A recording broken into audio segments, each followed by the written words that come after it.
అశ్వత్థామ ఇంకా ఎందుకు బ్రతికే ఉన్నాడు నేను చెప్తా. యుద్ధం ముగిసింది, కానీ అశ్వత్థామకి మాత్రం ఇంకా కోపం తగ్గలేదు. నేను చంపేస్తాను పాండవులందరినీ అన్నాడు. కానీ వాళ్ళ పక్క ముగ్గురే ఉన్నారు, అశ్వత్థామ, కృప, కృతవర్మ.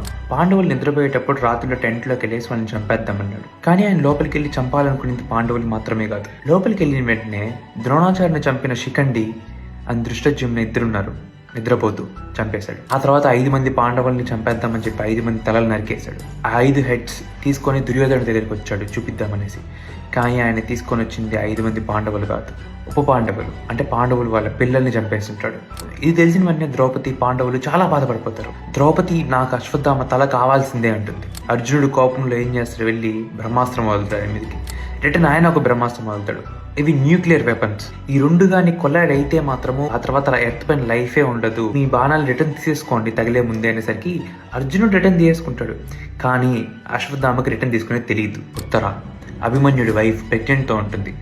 ఆమె లోపల ఉన్న బిడ్డను చంపేద్దాము, వీళ్ళు నెక్స్ట్ జనరేషన్ లేకుండా పోతుంది అని చెప్పి ఏం చేస్తాడు, ఆ బాణం ఆమె పైకి టర్న్ చేస్తాడు. కానీ కృష్ణుడు వచ్చి ఏం చేస్తాడంటే ఆ బిడ్డకి మళ్ళీ ప్రాణం ఇస్తాడు.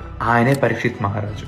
అయిపోయిన తర్వాత అశ్వత్థామ దగ్గరికి వస్తాడు, చాలా పెద్ద శాపం ఇస్తాడు. నిన్నెవ్వరు తాకరు, నువ్వు బ్రతికే ఉంటావు, నెక్స్ట్ యుగాంతం వచ్చేంత వరకు నువ్వు బ్రతికే ఉంటావు అని చెప్పి శపిస్తాడు. అందుకు అశ్వత్థామ ఇంకా బతికే ఉన్నాడు. ఇలాంటివి ఇంకా తెలుసుకోవాలి అనుకుంటే ప్లీజ్ ఫాలో.